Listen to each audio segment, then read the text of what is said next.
The Yankees win 2-1. See ya. Ball game. A big home run for Frazier. A huge win for the Yankees. And the pitch rocked to right field.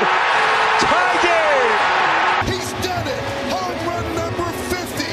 No rookie has ever hit 50 home runs in a season till Aaron Judge right now. They've done it. They've come all the way back. A 3-run home run for Holiday. And the Yankees win in an improbable game by a score of 14. Hello, everybody. Welcome to this edition of 27 Rings and Counting, presented by Six Man Rotation. My name, as always, is Corey Herback, and alongside me, also as always, Luke Owens. What's up, guys? And, of course, Aaron Kelly. Hey, guys. How's it going? All right, so a lot's happened since we were back, since last week. Oh, yeah. Not sure how to react to a lot of the stuff, but you know what? It is what it is. First off, the biggest news, the New York Yankees have elected Aaron Boone as the 35th manager in Yankee history, if you count the New York Highlanders, but for the sake of ease, we are going to count them. So, how do you guys feel about this? I don't know how to feel about it. Like, I'm kind of still processing it in a way. Like, I do get, like, bringing him on because, you know, obviously a former player and, you know, he's covered baseball, like you said last week, like you guys said last week, that, you know, he's covered baseball pretty much since he's retired. So there's that aspect where he's followed the Yankees and everything. It's just one of those things where it's just, like, having a manager that hasn't managed before, because the last time that happened was with Bill Dickey, like in 1947, I think it was. I forgot exactly what it was. It's been a while since it's happened. So it's going to be interesting. The one good thing, though, is that Rothschild is coming back as a pitching coach, so he'll still be able to get that guidance there. But, like, I just still don't know how I feel about it until we play that first game.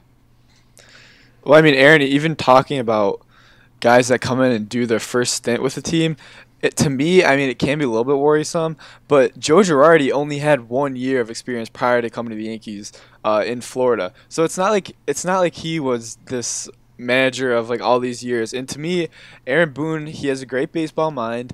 I say why not give him a chance? I think a lot of people are already selling out on him, which is kind of unfair considering you have to start managing at some point in your life. So, I mean, it's not like if we can get past the fact that Joe Girardi is gone, because he is gone now, and to me it's really not a problem to have Aaron Boone step in. I'm all behind Aaron Boone for now until he gives me reason to not be. So I think it's kind of crazy. Not you, Aaron. I'm saying, like, in general, like, people seem to be piling on already, which seems kind of ridiculous to me, especially, like, a lot of guys, like, in our main chat and stuff, like, laughing and stuff. I'm like, well, you know, he hasn't done anything yet, so how about we at least give him a chance?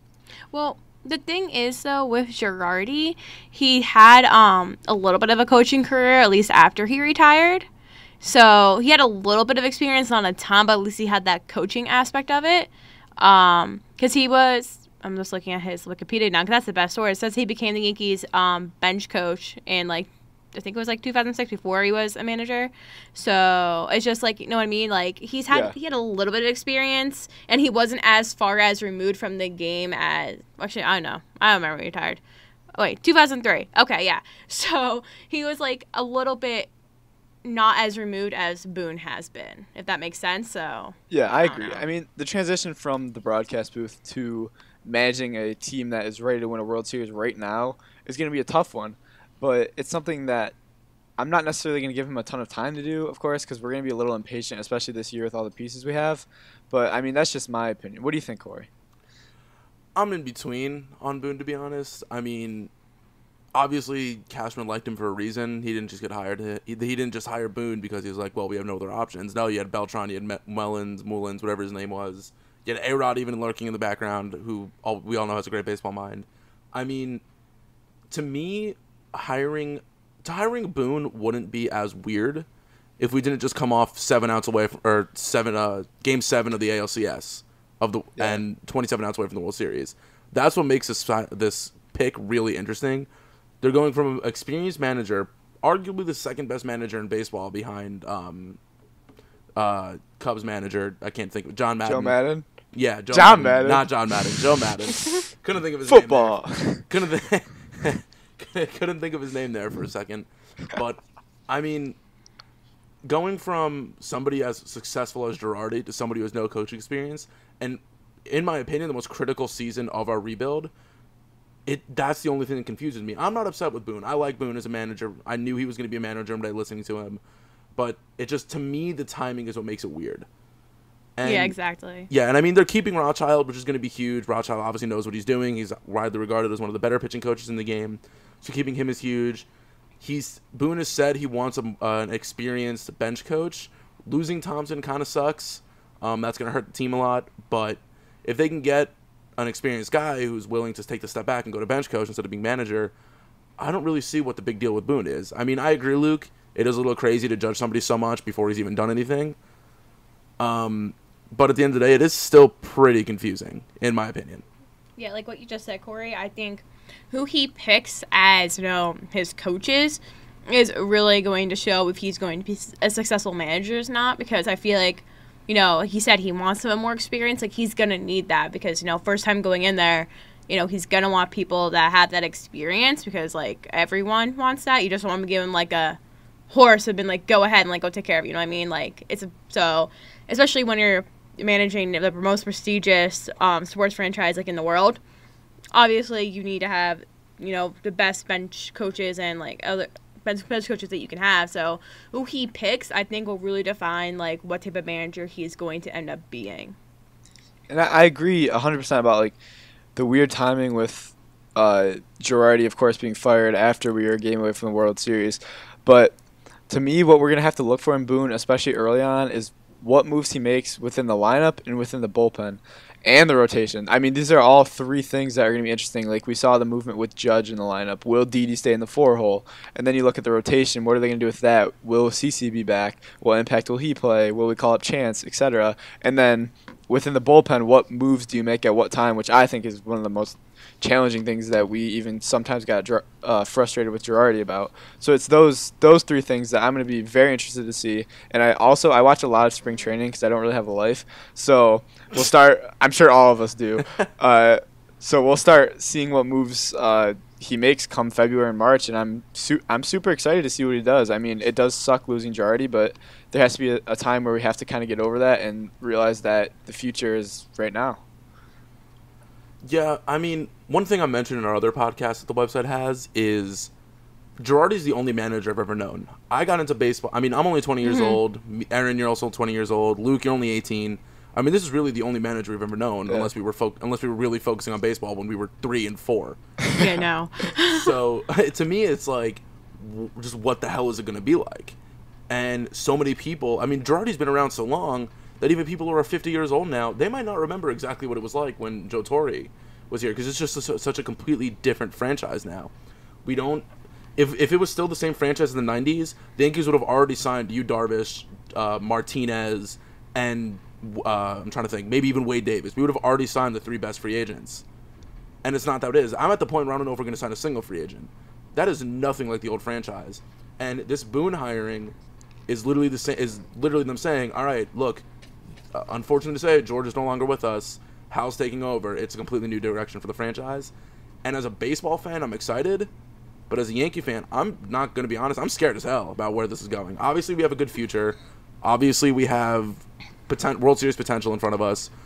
But this team is so young that one wrong move could fuck everything up. And it's terrifying. That's just how I feel.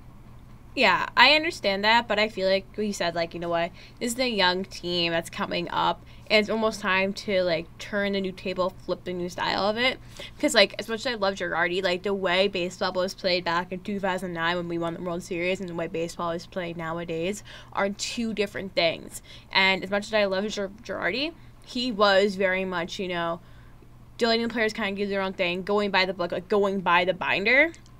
And I feel like the Yankees want the manager that they can be like, this is what you're going to do kind of thing, because that's how a lot of teams are now managing. And I think that's kind of one of the ways that you're going to find success now is in that stance. And, like, with as much as I love, like, Girardi, and I loved him, it's just, again, like, it's been so long with him, 10 years as a Yankee manager. Like, Joe Torre, like, I think he was, like, 10 years as well, and I guarantee Yankee fans would be like, yes, come back for like another 10 years back in 2008, But there comes a time Whereas though it's time to be like, no, you're getting too old. You're now removed from what the franchise itself wants, and that's when he has to get a new manager. And the Yankees reached that point with Joe, unfortunately. And I think we may have talked about it last week, or one of my friends may have said it to me. It's just that, you know what, they probably had decided earlier in the season that this was Girardi's last year, and they had been kind of going through it the whole process of the season, being like, no, this is going to be it for him. Because a lot of people were asking me how I felt about Boone this week, and I honestly told them, like, I don't know yet. Like, I can't give you a legit answer until I see his manager style.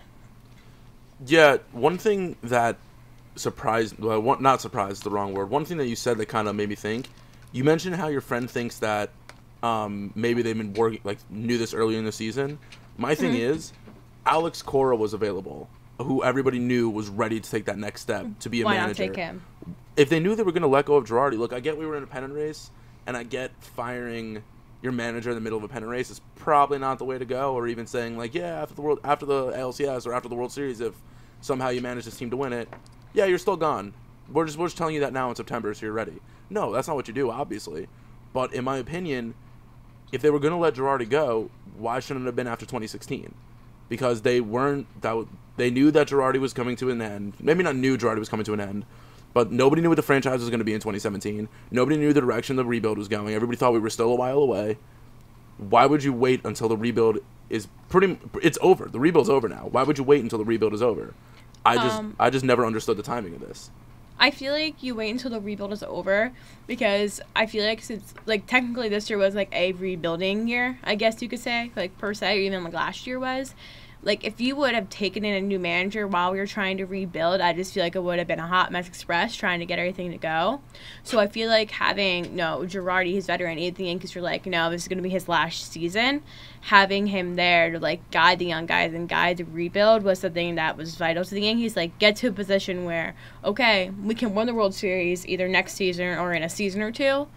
Now it's time to get the new manager. So I feel like that could have been a standpoint and be like, we need a manager to help us rebuild, and now we need to get a new manager who can keep it going. That's just maybe one of the reasons. I'm not sure.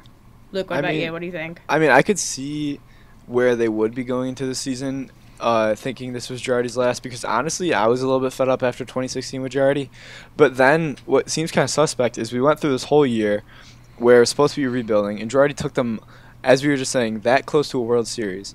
And then you decide that you're going to can him and kind of start that process almost over again. And I'm not saying it's going to be like a year-long process with Boone, but there's a chance that it's going to take a couple of months for him to get used to the team and how everything functions, whereas Girardi already has had that experience and he knows every player's ins and outs and everything. So it just, I could see how they could be going into last season saying this is it for Girardi, but then after the run that he went on and how they were that close to being there, I'm just kind of surprised they didn't give him that at least extra year to get past that ALCS and into the World Series. So, I mean, I don't want to dwell too much on Girardi, but that kind of just came up, like, when I was listening to you guys talk. It's, like, kind of crazy now that I think about it. Obviously, like, what I'm about to say is more hypothetical than anything, but, like, what I don't get is if they were ready to take the next step with somebody, why wouldn't they bring on some people in the coaching staff that they were ready to take over? I mean, like, Al Patrique stepped down today, and he's leaving the franchise. I don't know if you guys saw that. Yeah, he's taking I'm sad. Is it a bench coach job with? Yeah, I don't remember where he's going, but I know he's leaving the Yankees. Was that Oakland? I think it is Oakland. You're right. But he's leaving the Yankees because he's pissed that he wasn't. He's pissed that he's not taken as the next manager. I'm pissed. Yes, it is Oakland. I just fact checked. Good. But, like, why wouldn't they get somebody on staff to be the next manager? Like, I've talked to a Giants fan who said that Mullins is the Giants manager in waiting. Why don't we have somebody like that? Why wouldn't we have somebody who we're saying, we want you to get familiar with the team? And even if it was Boone, why not hire Boone to be our bench coach for a season or two? Give Girardi another 1 year or 2 year deal. Let him see what he can do, and then give Boone the reins to going forward. It's just, to me, it's like, with how much promise this team has, I don't see the necessary risk in taking the risk it is worth. I'm trying to think how to word this. I don't see the reason to take this big of a risk with how much it could affect the future. Yeah, I agree. But imagine if this risk pays off a huge reward. Then it's going to be, wow, Cashman's a genius.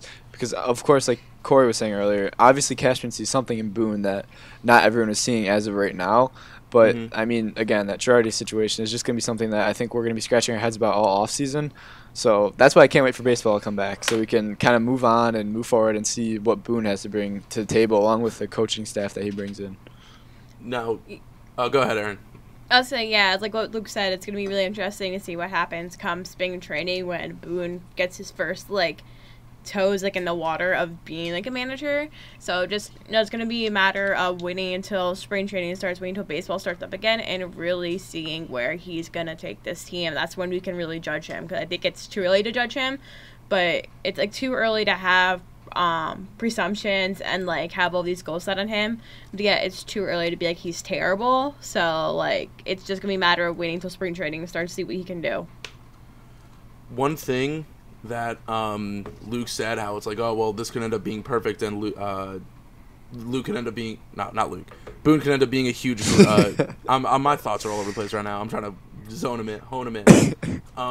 When you mentioned how the Boone signing could be huge, one thing I've noted, it kind of hit me. Cashman always has these trades that make everybody completely crazy, and why the hell would you do that? They'll work out. I mean, look at Didi Gregorius. I remember specifically when I looked down at my phone and saw the Yankees traded Shane Green for Didi Gregorius. So mad. I looked at my friend who's a Red Sox fan and said, "Who the actual hell is Didi Gregorius?" And I was like, and I looked at him and I was like, "Is this who actually they want to replace one of the greatest shorts of all time?" Hold up. Yeah. And then in 2015, when the Yankees traded for Dustin Ackley, I was like, I'm thinking to myself, I'm like, what is Cashman doing? This is the first time in a few seasons we're in a playoff race. You're trading for a failed first-round pick? Dustin Ackley comes over. I think he had, 3 walk-off home runs for us in those few weeks he was with us because he got hurt. I mean, last year, Cashman rebuilt the Yankees in 2 freaking days. Yeah, I mean, think about that. He made all these trades. He traded away Miller, didn't trade away McCann, but he told McCann he was done. Traded away Miller, traded away Chapman, rebuilt the entire franchise. And then if you remember correctly, the Yankees were better after all the trades. I think it was mid-September for a while. The Yankees were only 3 games out of first until the Red Sox finally stopped sucking for a little bit and pulled away with the division. So it's just one of those things to me. It's if Cashman somehow makes us right and Boone does lead us to the promised land, or does lead us back to the ALCS. Because to me, if anything, if we don't get back to the ALCS, to me it's a failed season. But if Boone somehow does it, I'm just going to say, all right, in Cashman we trust. There's nothing else I could say at that point. This Cashman has a way. He has a way with what he's doing, which is why I trust him completely. Yeah, I mean, I trust Cash. Absolutely, I trust Cash after the moves that he's made. And, also, you have to admit, it's Cash and it's Hal making the moves, too. So, Hal has influence on it as well. So, maybe we get to the playoffs again next year. Maybe we don't make it that far. But who knows, 2018 to 2021? Or 2019 to, 2022? Who knows what's going to happen to this team? So, it'll be interesting to see if the mad mind of Cashman actually works or not. Anyway, Boone, please don't fuck it up for us. That's all we have to say. You have a chance to be an incredible piece to us. You have a chance to ruin the entire franchise. No pressure, but do as you will. Do as you will. Yeah, good call. Don't use the bullpen. All I'm gonna say, use the bullpen. We have that good of a bullpen for a reason. Don't let CC go 7 innings every. Don't let CC try to go 7 innings every week, because I have a feeling he's gonna come back. All I'm gonna say. And one thing, as we're leading into our next topic, one thing that somebody on our website, Jason, pointed out to me that really made a lot of sense to me. One of the reasons he thinks we lost out on Shohei Ohtani is because we fired Joe Girardi. And what kind of that could have sent a message to the team yeah, Girardi was a great manager, but oh well, he didn't do exactly what we wanted. So, do you guys think that maybe that could have been a reason we lost Shohei Ohtani? I think it's definitely possible. But at the end of the day, are we fully jumping into Ohtani right now? Because I feel like for him, he kind of had his idea of going to a small town, and I don't think that maybe Girardi would have affected it that much. And I mean, to me, the manager is probably the most important person, especially when you're coming over from Japan. So I guess that could have made him a little bit nervous. But I think he already had in place what he wanted, and the Yankees didn't fit what he wanted, which of course we can rant about in a little while, but I don't know if it really necessarily had too much to do with Girardi, but I mean, barring more research, I'm sure it could be true.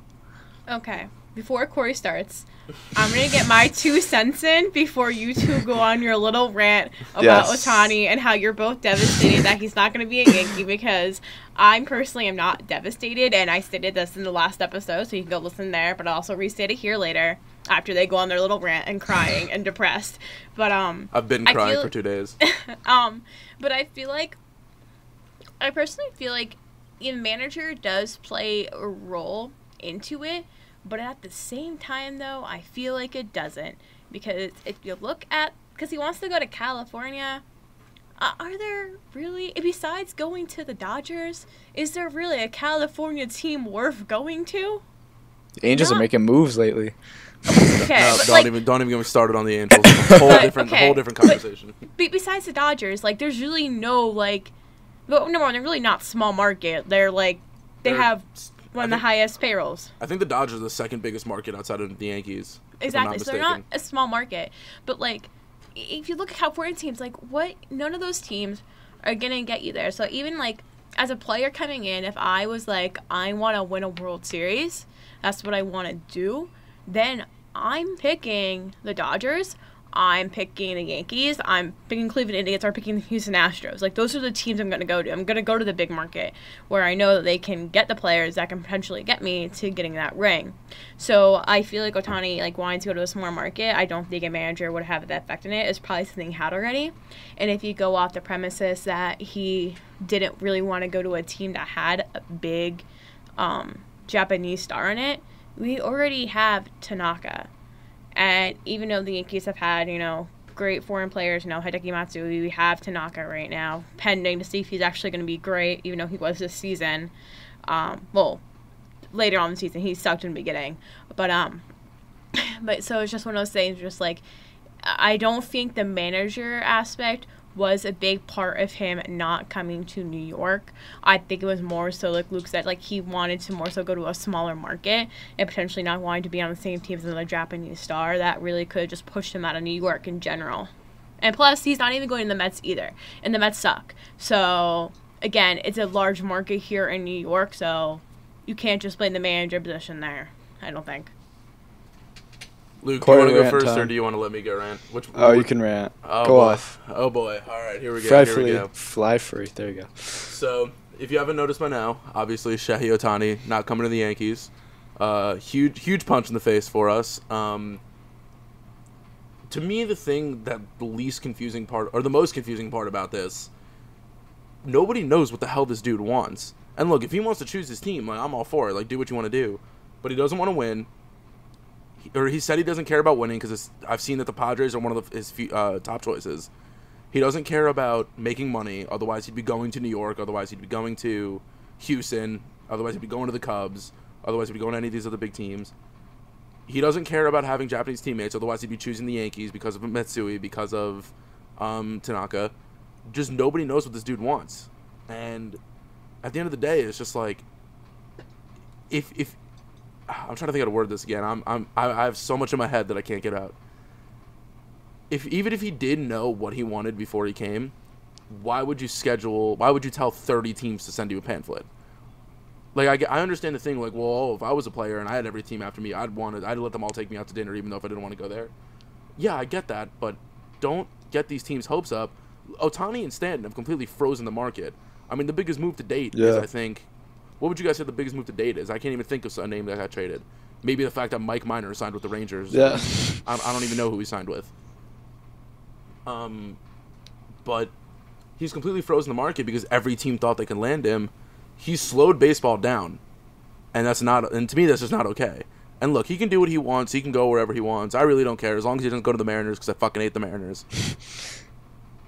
I just don't understand why he did it. I'm depressed that he's not going to be a Yankee. I truly think this guy has a making to be an MVP one day, maybe, or Cy Young / MVP type player. I truly think that this guy would have been the piece the Yankees needed to win the World Series. I had to get myself some emergency Chipotle yesterday because of how depressed I was. Oh my god. Hey, don't ever dish Chipotle. Never had it. Oh my God, that's un-American. But it's just depressing. I'm upset. I understand it, but at the same time, I really don't understand it. It was a little ridiculous that the New York Daily News, I think it was, posted that thing about him being a chicken. That was ridiculous. Yeah, that was low. That was a little ridiculous. Just showing why he didn't want to come to New York, probably. Just help reaffirming his fact that he doesn't want to come to New York. But to me, again, I just don't get it. But I do get it. But I hate it. But I understand it. I'm depressed. I'm happy for him. I'm depressed for me. Luke, I'm going to let you take it go before I say the same thing 15 more times. Go ahead. Well, to me, it's like it's his choice 100% at the end of the day, so I can't sit here and ever understand whatever he wants to do. But to me, I don't understand how you're going to pass up winning now, even not with us, maybe with the Dodgers, or maybe he fits with the Angels and they make a run. But seeing the names like the Padres and the Mariners does not make sense to me at all. I mean, the Mariners absolutely ruin all of their pitchers, and the Padres just are irrelevant, especially in an NL West that is going to be loaded again next year. And I want to see you got me so excited. I wanted to see him DH. I wanted to see him hit the short porch, and I wanted to see him come out and throw 100 miles an hour with a freaking nasty ass slider. And then I got all excited about it, and then he decided he wasn't going to come to the Yankees, and I was like, oh man, it really did hit me, and I was like, that could have been something really special. And I mean, of course I want him to do like the best possible, but it's just gonna hurt. Like, it's gonna hurt if he can be a nasty pitcher in a rotation and also have a bat. That's gonna hurt us a lot as Yankees fans. But I mean, of course, I hope he does well, and I hope he does pan out to be like the Japanese Babe Ruth, as people have coined him, since he can hit and pitch, which I don't think he'll obviously be that level, but I think he'll be a solid hitter and pitcher in MLB. But it is gonna kind of suck to not see him in pinstripes. Yeah, I mean, I want him to succeed, but at the same time, I want him to suck just so I feel better. But I don't wish anybody sucks. I hope he does well, except the Red Sox. I hope they always suck. I hope he succeeds. We all do. But at the end of the day, I'm just trying to think, like, is it solely because the Yankees are a big market and they're on the East Coast, or like, do you guys think like the New York media actually did have an effect on this? The media affected Ohtani not coming to the Yankees? Yeah. I feel like it possibly could have been.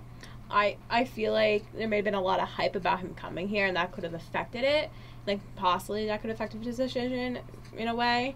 I feel like the media, as someone who wants to go into the media, I'm not going to go on this rant though, but we do influence a lot of things. And so I won't put it past that, because I feel like if you're coming to America, you know, you're going to go to you're going to go to newspapers, you're going to go to reality TV, like stuff, probably not reality TV, what I'm saying, but you're going to go to, like, sources like that, like, especially baseball, you're going to go to ESPN, you're probably going to check out each team's network, like, so like the S Network, you're probably going to check out SNY, whatever anyone else has, because I actually don't know, because I don't care, / I don't get those channels here, but you're gonna go check those things out. And so I feel like maybe the overhype of him, because I feel like he probably Googled his name, honestly, and was looking to see what people were saying, and I feel like maybe the overhypeness of him coming here, or people wanting to come here, maybe could have made a decision, and the media could have had something to do with it. But at the end of the day, I really just think it's just him deciding that he wants to go to a smaller market,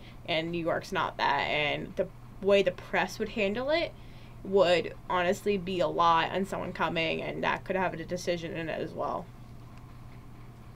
I mean, no, I don't think it's. I'm sorry, Corey. No, go ahead, buddy. I don't think it's easy for anyone to tackle the New York media. You kind of have to have that mindset, like Jeter, that you're just gonna put your head down and play, and you're gonna use the media as a tool, but not pin yourself against them, like kind of like A-Rod did.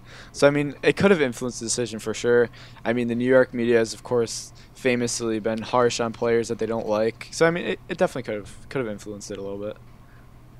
Yeah, I mean, like you said, not everybody can be A-Rod. Not everybody should be A-Rod, at least with the media, at least early in his career. At the end of the day, it just sucks. That's the only way to describe it. I mean, this is one of those players that you feel like your team has to get, except unless you're Aaron, because Aaron's just weird. But this is one of those players you feel like your team has to get. And the thing that was so confusing to me about it is how the Yankees were like the first team he took out of the running. Like, they were the first team that was reported to be out of the running, and slowly after that, they started narrowing it down, like, quickly after that. But it's like, it was really the biggest surprise how everybody predicted the Yankees to be the guy to sign him, and then he was the first guy out. We were the first guys out of signing him. So it was just a huge surprise. And I woke up from a nap, too, to the news, and I was supposed to be in a good mood after a nap, but I was not in a good mood after the nap. Oh, my God. So a rude awakening for me there, literally and figuratively. I was literally about to say literally, too.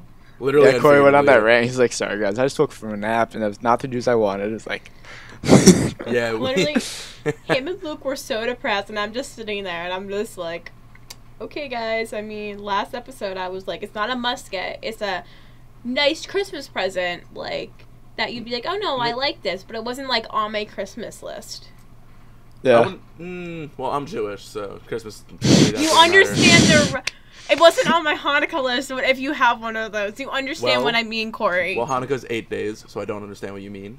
But 8 days of presents. I will fight you. So. I will come to Cincinnati and fight you, Corey. You understand what I mean? There's your threat for the episode.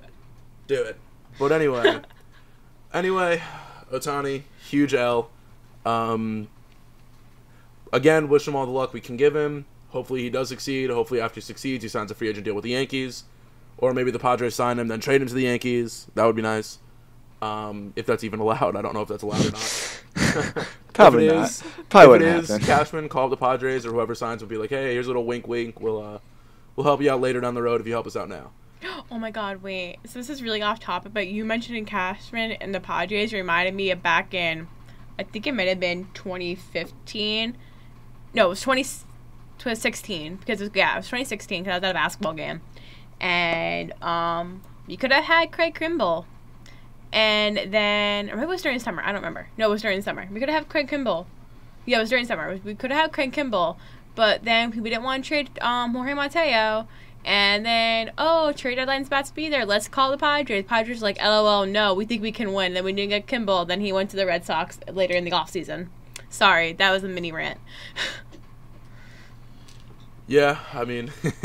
That just reminded me of that. That's so off topic, but I had to mention that because it just reminded me. I remember that. I remember that deadline sitting on my couch. My mom yelling at me in the background, like, Corey, get off your ass. No, that was 2015 because that was when we got Ackley. We were like, this is the move you're doing. This is what you're gonna do. Okay, yeah, it was 2015, and then later the offseason, the Red Sox got him. Yeah, exactly. So I remember that so desperately, and I keep seeing like the Yankees are trying to get Kimbrell, and I'm like, well, then just freaking get him already. Then, like, what are you doing? But you know what? Again, Cashman, obviously that didn't work out as we hoped, but it worked out pretty well because he wasn't horrible for us. Obviously not every trade's gonna work out like Didi did, but anyway, try to trade for Ohtani if you legally can. Try to get this man the pinstripes. Sounds like a plan. If we get, let's not go illegally because I don't want to get the sanctions or whatever that like the Braves got. So let's not do things illegally, Corey. Not that illegally, but somewhat illegally. It's okay to bend the rules a little bit. No. We are we have integrity, unlike other people. No, we're the Yankees. We do what it takes to get championships. But anyway, speaking of past times as the Yankees, we're gonna move on to something else we thought about for this week because we knew the two Aaron thought about it. Aaron thought about it. Fine, all right. Just gonna give me my credit. Gonna throw me under the bus for that. I realized only 2 topics weren't enough, and then Aaron was like, "Oh, this is a cool idea," and we're like, "Oh shit, yeah, that is a cool idea." So anyway, Boone being hired made us realize, like, oh, he's a former Yankee. So what we thought about doing is picking each of our favorite Yankees and where they'd put on the... How do I word this? Picking our coaching staff made up of entirely former Yankee players. So we're going to do manager, pitching coach, hitting coach, first base coach, and third base coach. And we can only pick players that were formerly Yankee players. Do you want to go, like... each manager, like, want to go, like, manager, all of us do our elects, and then go that way? Yeah, okay. That works better. All right. So first, I'm going to start just so I can start some debate, piss Aaron off a lot. My manager would be, personally, I think, the greatest player of all time. My manager would be Alex Rodriguez. Now, before Aaron starts screaming and cursing her head off, because that's what she always does whenever A-Rod gets brought up, hear me out here. Look. We all know that A-Rod was a huge jackass when he first came over. The whole steroid thing, he didn't care about the media. He didn't try to care about the media. He just said whatever he wanted, yada, yada, yada. But no matter how bad of a person he was at the time, because even you have to admit, he was better at the end of his career after the suspension. It definitely humbled him. But even after that, Alex Rodriguez is easily has one of the best baseball minds we'll ever see. I mean, not even baseball, business mind too. I mean, that dude has money invested in every freaking company, and he's making more money than he ever had, which is ridiculous. So I would pick A-Rod as a manager because his work ethic was ridiculous. He has an insane baseball mind, and he's really not that far removed from the game. So he's really not that far removed. So I think he'd be the perfect fit. Aaron, go ahead and start yelling at me. Okay. So Aaron you say rant. he was humbled after his whole suspension thing? He fucking wasn't. And I'll tell you why he fucking wasn't. And that is because a man who fucking just got suspended for a season, after David Ortiz announces that he's retiring at the end of the 2016 season, then announces that he's going to retire at the end of 2017, that's not being humble. That's being a fucking asshole. And I hate Alex Rodriguez with a burning passion, not just because of steroids, but because he's an asshole. And I hate him because when he came to the Yankees, he was like, I want to be I forget exactly how he said it, but it's in Joe Torre's Yankees years, because I read it for a research project I did, because I go to Catholic University and I compared a Catholic person, I forget their name, to A-Rod. It was great. I got an A in the paper. Anyways, because I'm a nerd. Anyways, so in it, A-Rod made this quote, and Torre was like, who talks like that? You know who fucking talks like that? A-Rod, because he's a conceited asshole. And then, when he was playing for the Rangers, he made a comment, saying that, you're not worried about Derek Jeter in the lineup. You're be like, oh, throw around O'Neal, throw around Burger. You're not worried about Jeter. Jeter's not the guy you're worried about. And I'm sorry, Derek Jeter is, to me, from at least what I can tell, one of the nicest human beings ever. He does not hold a lot of grudges. He held grudges against A-Rod, and that was the year he became captain, and then A-Rod came over. He became captain in 2003, and then 2004 was first 2004 was the season when A-Rod came over. And Jeter and A-Rod went at it in the clubhouse. If you did not read this Joe Torre Yankees book, you need to read it, because A-Rod infuriates me more after reading that book. So it's not because of the steroid thing. It's okay, yes, A-Rod has a great baseball mind. I refuse to listen to him on commentating because I just hate him. Of what I've heard about him. Oh my gosh, whatever. he's so good though. I know, what I'm saying is, from what I hear, he's really good, but I just refuse to listen to him. I don't need a guy like that, even if he's been humbled, to be this. A-Rod and Yankees just gives me such a sour taste in my mouth that I can't deal with it. And it possibly is because my whole entire family hated A-Rod except for my cousin. So, that could also be it. I'm going to breathe. All right. So that's why my manager elects, I have two because I couldn't choose between the two, is either Posada or Flash. Because I still like the mindset that catchers do make great managers. Flash, I love him on his commentating. I think he's a great guy. And I still look back to when he had, when Randy Johnson was on the team. And they always play the clip where Flash, runs up to Johnson and, stands in the mound. Because he's like, yeah, I was shorter than him. I had to get in there. And it's I love Flash. I feel like I choose Flash a little bit over Posada. Because Flash is still, within the game and everything and covering it. So I feel like he would be a good manager. But either Posada or Flash, because managers make great catchers, as we saw with Joe Righty. Okay, right over. I'm going to breathe. Luke, go. I mean, I don't even have much to say because I was going to say Jorge. But ironically, I was going to say A-Rod first, and then I changed it because I knew Corey was going to say A-Rod.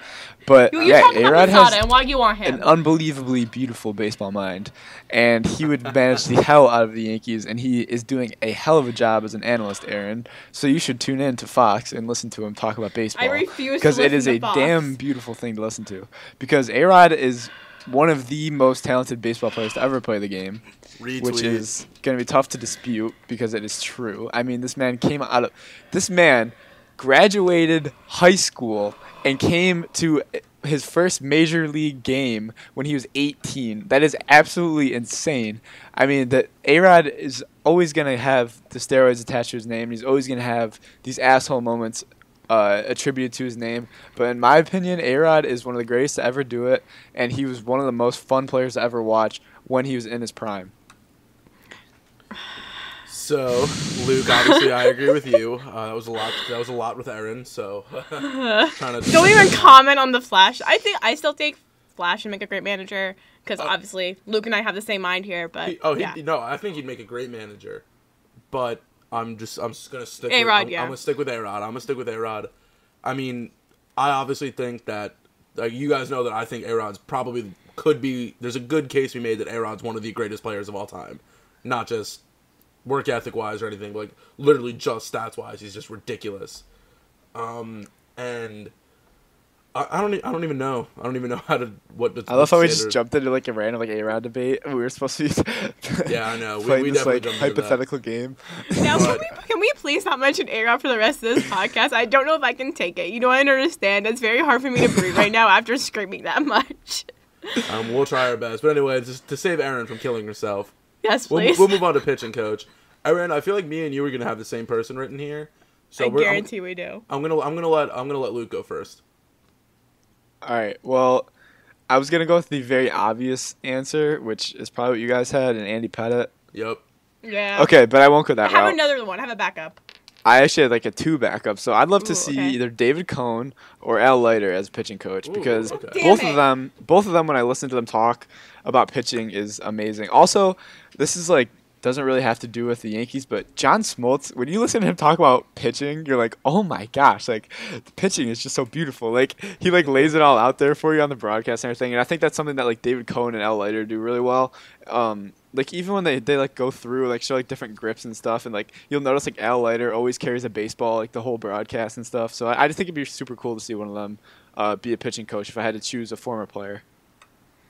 Yeah, I mean, I had Pettitte down, and I also did have Cohn down because like when I listen to Yankee broadcasts, like David Cohn is always one of my favorite people when he's on the broadcast because I love like sitting here and like listening to him like break down the pitches and everything because like it's just something because like hitting you can do, it's like easier for you to like talk about it, but like the way you talk about the pitcher and like the way they like throw the curveball or like the way how they have the fingers with the fastball to like get it to go like that, it's just I love when he talks about it. And I always love when they show like, you know, his perfect game, he gets down on his knees. Oh my god, I have Facebook open. But it's just great. And I love it so much, and I would love to have Coney or Pettitte, or even like you said, Al Leiter. I totally forgot about him, but you're totally right. Like he'd be great too because now you are saying it. I do remember him always having a baseball and like always showing like to the camera like how the baseball's sold. So I think all 3 are good choices. Yeah, I like those picks. Obviously, to me, I didn't put any backups because I'm obviously right and you guys are wrong. But I'm just being kind of sarcastic. I put Make Pettitte. it interesting. Kind of sarcastic. I put Pettitte. I mean, he'd be the obvious choice for a lot of people.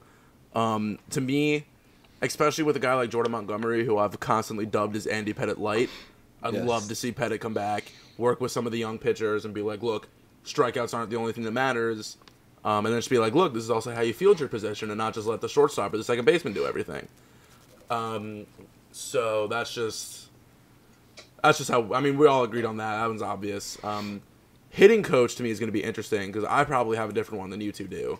So I'm going to let you guys go first, and then I'm going to go at the end. I have like 3 choices for this one. It's really bad. I can't choose. Oh boy. Luke, you go. Oh, I have to go first? Go. Okay, so the problem was I'm not allowed to talk about him anymore. But I would love to see A-Rod.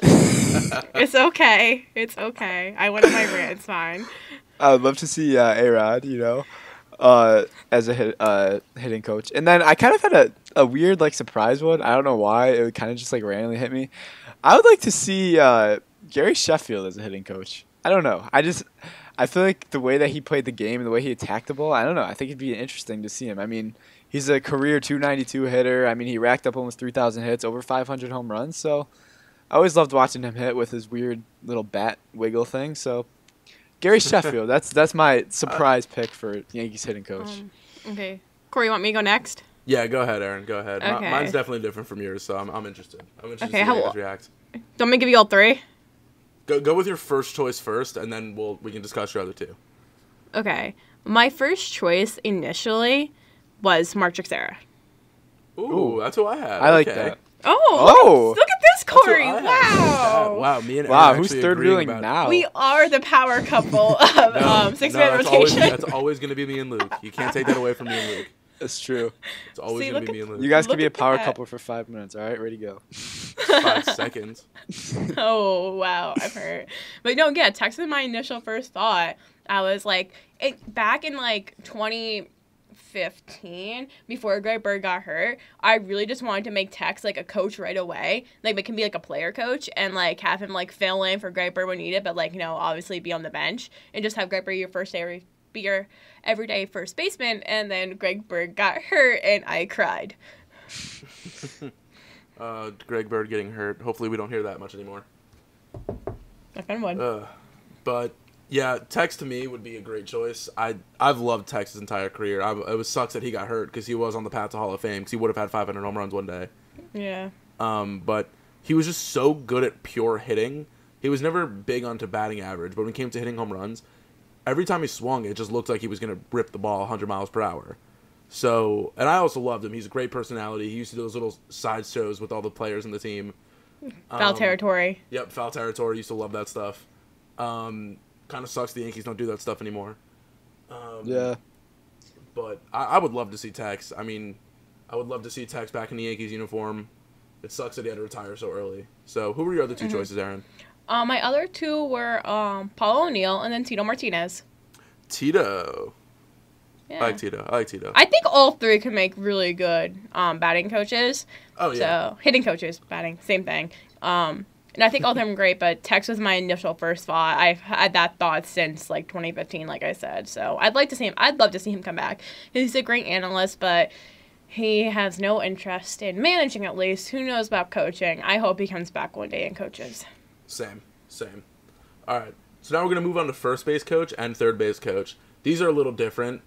We all kind of agreed. We're like, well, this is just kind of like a player we want to see back on the team versus like, I think this guy would be an amazing first base coach. Like, no. Well, maybe for you, Corey, but I thought about long and hard. No, that's all you, buddy. I thought about two people who I was like, they were great at base running. I'm going to go with them. I didn't even think about that. I just thought of personalities I want back in the team. I was kind of like along All the right. lines of Corey. So I'll go first. First base coach, I picked Carlos Beltran. Cause it's Oh, nice. I love Beltran. Want to see him back one day. Third base coach, for a specific reason, I picked Nick Swisher. I knew you were going to say it. I knew it. Yes. The reason why I want Nick Swisher is you tell me that in a playoff game and Didi's rounding third to go home and score, you wouldn't want to see a hyped up Nick Swisher waving his hands and sending him home, be like, come on, you jackass, go. He'd be so happy. You're telling me you guys wouldn't want to He'd see be that? teasing the whole time. Oh my God, Swisher, Nick Swisher would make this team so much fun, and I want him to come back somehow. That's great. I love that. My heart, Nick Swisher. I love that. Man, my favorite thing, this is just going on a little tangent about Nick Swisher now, is like when he went to the Indians, I think it was, after he left the Yankees, when the bleachers creatures still gave him a roll call, and he like still did his little thing, and I'm like, Nick Swisher, you are such a pure soul, and I love you, and he's great. Like, I want him to come back for Old Timers Day because he would be so much fun to watch because he would just be so excited. He'd be like, I'm so happy to be back. Always like, once a Yankee, always a Yankee. Love wearing the pinstripes. That's exactly what he would do, and I would just love it. My heart. I love Nick Swisher so much. I would do a lot to see him back in the Yankee uniform, and especially as a coach or something. Mm-hmm. And like I just keep picturing him sending somebody home in a close play that could win a game. Didi scores, Yankees win a ball game and go move on to the next round of the playoffs. Swisher would be the guy who jumps into the pile with the team. Yes. Oh, absolutely. He wouldn't go hug the manager like the other coaches do. Swisher would just run into the... do like the handshake thing. Yeah, he'd be like, yeah. He would be like, fuck yeah, let's go. And he'd freaking run and jump into Aaron Judge's arms and be like, I love you so much, and freaking kiss Judge on the cheek. If you're a Yankee fan and you say, no, I don't want Nick Swisher back with the team, you're not a real Yankee. You're not a real Yankee It's such fan. A beautifully awkward moment. Like Nick Swisher just like jumping into Aaron Judge's arms. It's like kiss him on the cheek. It's like... I would love that. That would literally make my life. I'd be happier if that happened than if the Yankees won the World Series in some level. At Nick Swisher. I just need. We're gonna add him when we tweet about this. Yeah. And also that just reminds me, like when he came back to like the Real Riders for like Yeah, like 2 years ago. Like 2 seconds. He sat there and like he signed every single fan's autograph. Like he made sure every fan left with an autograph, and I'm just like, Nick Swisher, you are the purest soul. He cares so much about the Yankee fans. He cares so much about the Yankees, and I feel like he'd be like, yeah, I'll come back, definitely. So, Yeah. Nick Swisher, love this him. low-key turned into a Nick Swisher happy hour, so we all just started raving about Nick Swisher. Yeah, there never a for second. bad thing. All right. No, never a bad thing. No such thing as too much Nick Swisher. One thing I did want to mention is another guy I'd love to see on the Yankees who didn't play for the Yankees, who actually played for the Red Sox. Kevin Millar as a coach would be one of my favorite I'm a things big ever. Kevin Millar fan. When I see Kevin Millar, I just think to myself, I'm like, that is a dude who I would love to just get a beer with and sit and talk to for hours. Yes. He just seems like a great person. But anyway, He's so entertaining. I love watching him on Intentional Talk with Chris Yeah. Rose. But anyway, that was my side note. Aaron, who would you have as your on-field coaches? Okay, I feel like one of them's going to be super obvious, and the other one may not be. But I have Ricky Henderson and Derek Jeter. Ooh, Ricky Henderson. I like that. Yeah, I like Ricky that. Yeah. Anderson. I like Just that. because I feel like, both Jeter and Henderson, they're both top in Yankees all-time stolen bases. So, or maybe MLB. I actually don't know MLB. I should probably look that up. They probably are up there, though. But, I just feel like they're great on the base path there, and I just feel like that'd be something good to have. And Jeter's mentality, I'm not going to talk about it. I feel like it'd be great to have on that bench. And Ricky Henderson has done a great job with the Athletics, being there. And, just bring him back to the Yankees. Put him back in pinstripes. So, that's who I would go with. I could see that. Luke, what about you? Well, I had kind of an interesting one. So at first base, I had Tino Martinez. I think it'd be cool to get Tino back in pinstripes. I love Tino. That's a good one. Yeah, Tino's great. I mean, I can imagine him always talking it up with whoever's at first or stuff like that. And I just feel like he knows a lot about the game. So I think that'd be cool. And I was going to put him for one of my coaches, Oh, but really? I switched him over to Oh, hitting. yeah. Yeah, but I put him in hitting. Oh, perfect. And then at third, I had interesting. I don't know. It just came in my head. It was Tim Rock Reigns, a Hall of Famer. Ooh. Obviously, okay. he knew his way around the base paths, and it'd be cool to see him work with Ellsbury and Gardner and all of them. So That's there's a good one. my coaching tandem right there. I think besides managers, I think we all, and Luke's hitting coach, I think we all had amazing choices, and I could totally see all of this happening. I just keep going back to this Nick Swisher pick. Like I said, I couldn't think of who I'd want there, and then just Googled a random Yankees roster to see maybe I'll just find somebody here. And the first thing that popped up was Nick Swisher, and all I could think I was like, oh yeah, absolutely, I want to see that happen. Corey literally did that 5 minutes before we started recording Yeah, this podcast. that's when I was like, oh shit, that's perfect. And you guys were like, what? And I was like, you'll find out. I thought it That was literally who I Jason saw. Knicks. 'Cause I saw Nick Swisher's name. But oh man, I love Nick Swisher so much. I love watching him talk to the players and everything.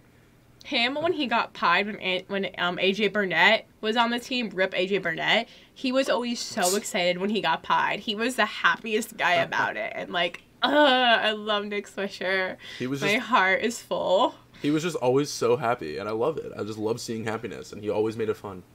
And Exactly. but anyway, that's enough raving about Nick Swisher. We're gonna move on to trivia this week, I'm gonna and fail. for the first time, I will not be a participant, even though I am 2-0, so I'm obviously a bigger Yankee fan Yeah, than you are. yeah. Gonna stab you. I will be hosting, and Aaron versus Luke. I'm interested to see. This week, I was trying to think of questions to do, and I realized I'm like, you know what? I'm going to go with Core 4. Ask questions about them. But then I was like, no, I'm going to extend it and go to Fab 5. Love me some Bernie Williams. Throw him in there, too. So, I didn't really rank these in hardest or least hardest, or easiest, I should say. I don't know why I said least hardest. But 4 of them are multiple choice. One of them's open-ended. So, I'll start with the open-ended. This one is about Jorge Posada. I feel like this is a little easy. Why did Jorge Posada remove himself from the lineup in 2011? Oh Who's my going God. first? Oh my God. I feel like he probably he removed himself because I feel like he wasn't a valuable asset to the team anymore, which is my best guess. I guess kinda in a way, but Luke, I feel like you know this because you're like. Wait. Oh wait, I think I know now. Wasn't it something about he wanted the Yankees to be better and he felt like if he was in the lineup they wouldn't be as good? All right, you guys are giving his character way too much of a tip here. Aaron, I'll give you another guess because you think you have I it was now. thinking it was I forget his name. Oh my God. Jesus Montero? Nope.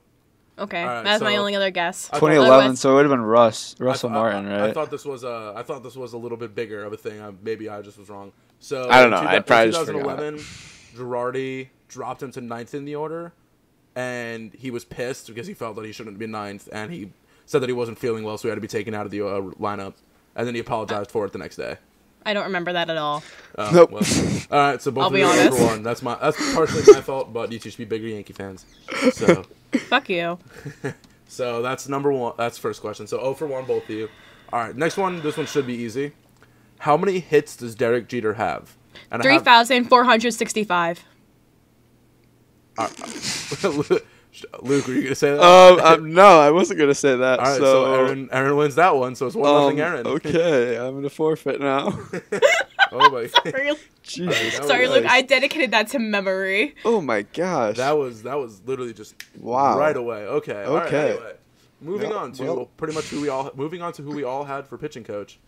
How many postseason wins did Andy Pettitte have? I also have do you guys need multiple choice or? I think I have Throw me a number. multiple choice. All right. So it's either 15, 19, 18, or 17. Okay, the number I had in my head was 17, so I'm gonna go 17. Number I had in my head was 20, which was not correct. I'm gonna go with 18.